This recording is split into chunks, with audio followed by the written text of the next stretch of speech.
मैं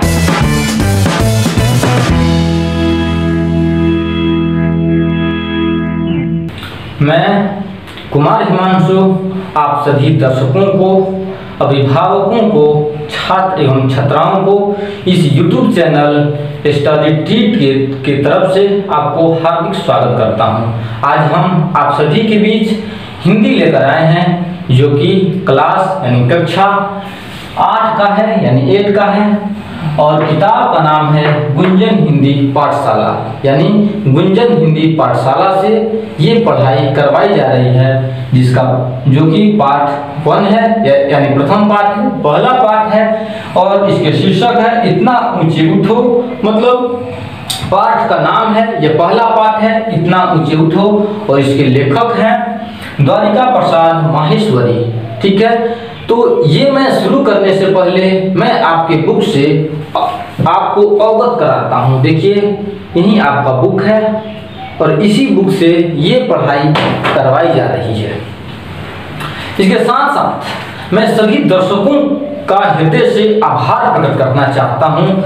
मुझसे ये कई विद्यार्थियों ने द्वारिका प्रसाद माहेश्वरी द्वारा रचित कविता इतना ऊंचे उठो कि जितना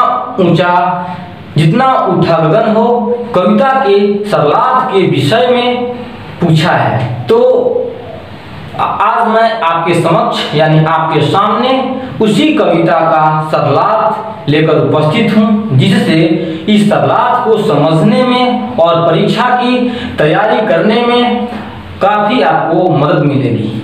इसके साथ साथ अनुवाद करने से पहले मैं आप सभी दर्शकों को, मैं आप सभी अभिभावकों को एवं छात्र छात्राओं से निवेदन करता हूं या निवेदन करना चाहूंगा कि अगर आपने हमारे अभी तक चैनल स्टडी ट्रीट को सब्सक्राइब नहीं किया है तो जल्द से जल्द इसको सब्सक्राइब कर लें और उसके लाल बटन को दबाकर और उसे सब्सक्राइब करें, और साथ में एक बेल आइकन आएगा, उस बेल आइकन को जरूर से जरूर दबाएं। इससे होगा क्या, इससे यह होगा कि जब आप वो इसको दबा दीजिएगा तो और इसके बाद मैं जितना भी वीडियो बनाऊंगा और इस वीडियो को YouTube पे डालूंगा तो उसका नोटिफिकेशन आपके मोबाइल तक आ जाएगा और आप आसानी से इसको देख पाएंगे और इसका लाभ ले सकेंगे। ठीक है, आइए हम लोग शुरुआत करते हैं अपने पाठ को, अपने चैप्टर को। ठीक है, सबसे पहले मैं हजारी प्रसाद माहेश्वरी का पाठ परिचय कराता हूँ। ये कौन थे देखिए।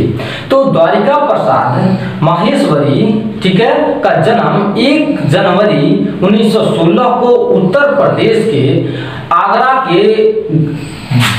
के ग्राम रोहता में हुआ था। क्रौंचवध, सत्य की जीत, दीपक, गीत गंगा आदि कुछ प्रमुख इनकी कृतियां हैं। ठीक है, जो प्रकाशित की गई हैं। इन्हें बाल साहित्य भारती से भी सम्मानित किया गया। 29 अगस्त 1998 को इनका निधन हो गया। कब हुआ? 29 अगस्त 1998 को, लेकिन जन्म कब हुआ? 1916 को। 1 दिसंबर 1916 को इनका जन्म हुआ, लेकिन इनका देहांत यानी मृत्यु कब हुई?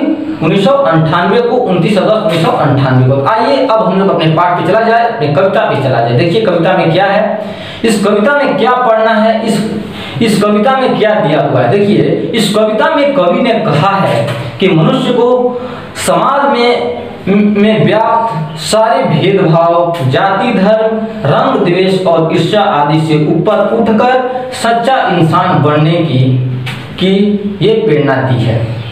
कवि समाज में व्याप्त पुरानी परंपराओं को छोड़कर नवीनता का संचार करना चाहता है। वह एक नई शुरुआत करके एक नए समाज का निर्माण चाहता है। हमें अतीत से उतना ही ग्रहण करना चाहिए जिससे समाज की भलाई हो।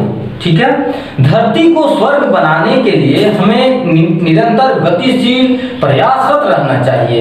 यदि हम प्रयास करेंगे तो जो ये प्रकृति है भी हमारा साथ देगी, हमें एक सुंदर समाज का निर्माण करने में अवश्य सफलता प्राप्त होगी। ठीक है, अब हम लोग आते हैं अपने इस कविता पे। इसके बाद मैं उसका सरलार्थ करूंगा। ठीक है। प्रस्तुत पद्य पंक्तियाँ हमारे हिंदी की पाठ्य पुस्तक गुंजन हिंदी पाठ्य पुस्तक से ली गई है। इस कविता का शीर्षक इतने ऊंचे उठो है। ठीक है, इस कविता के कवि श्री द्वारिका प्रसाद माहेश्वरी जी हैं। चलिए देखा जाए इस कविता को और फिर इसका अर्थ देखा जाएगा।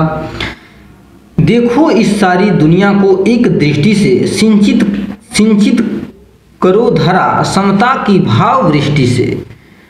मतलब सिंचित करो का मतलब होता है सींचना और समता की भाव वृष्टि से वृष्टि का मतलब होता है वर्षा।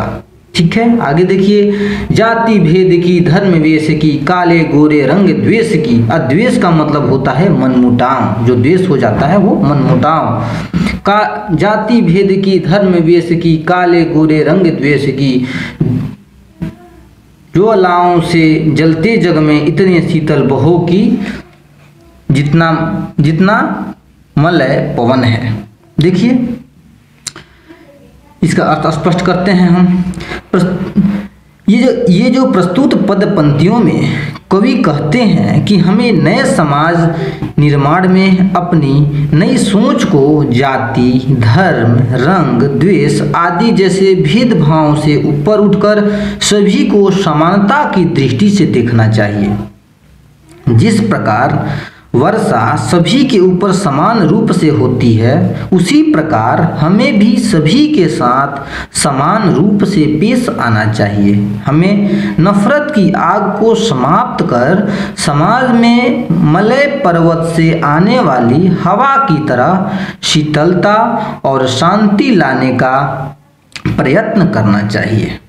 ठीक है, फिर हम दूसरा पंक्ति पे चलते हैं। देखिएगा। नए हाथ से वर्तमान का रूप संवारो, नई तूलिका से चित्र के रंग उभारो। यहाँ पे तूलिका का मतलब होता है कूची, कूची का मतलब झाड़ू।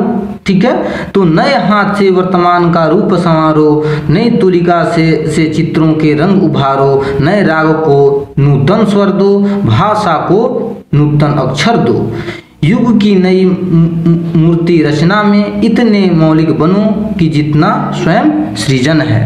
ठीक है, इस पंक्तियों में कवि कहते हैं कि नए समाज के निर्माण में हमें आगे बढ़कर अपनी कल्पनाओं को आकार देकर उन्हें वास्तविक जीवन में लाने का प्रयत्न करना चाहिए।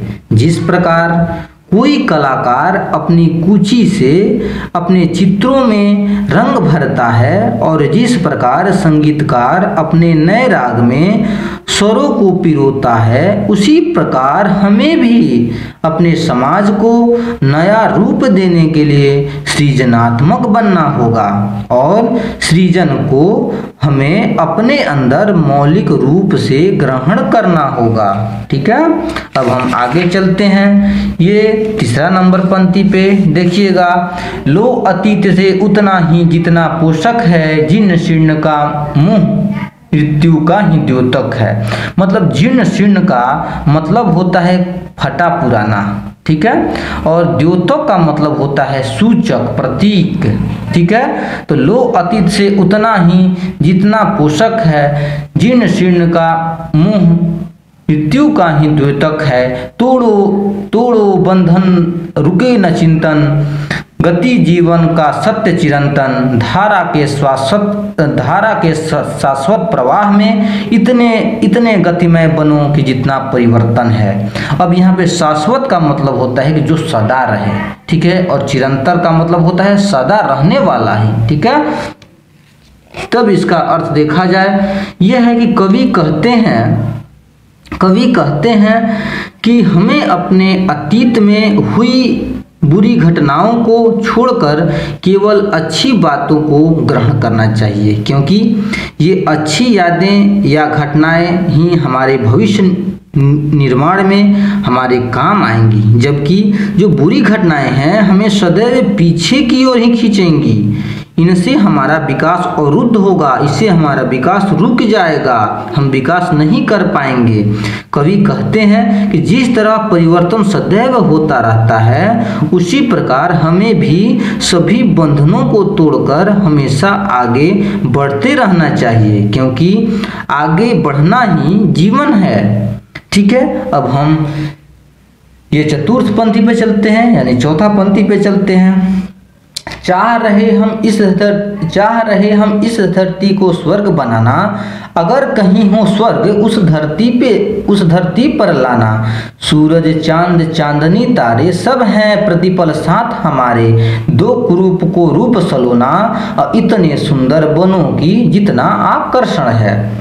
देखिए, इसमें कवि कहते हैं कि यदि हम धरती को स्वर्ग की तरह सुंदर बनाना चाहते हैं, तो हमें अपनी कल्पनाओं को मूर्त रूप देते हुए, यानी साकार करते हुए अच्छाइयों को लेकर आगे बढ़ते रहना चाहिए, और हम अपने समाज को सभी बुराइयों से ऊपर उठाकर एक खूबसूरत समाज की रचना कर सकते हैं। कवि का ऐसा कहना है कि हमें अपनी सोच और भावनाओं को सदैव अच्छी रखनी चाहिए, जिससे एक सुंदर समाज की रचना होगी और वह समाज सदैव विकास की ओर बढ़ता रहेगा।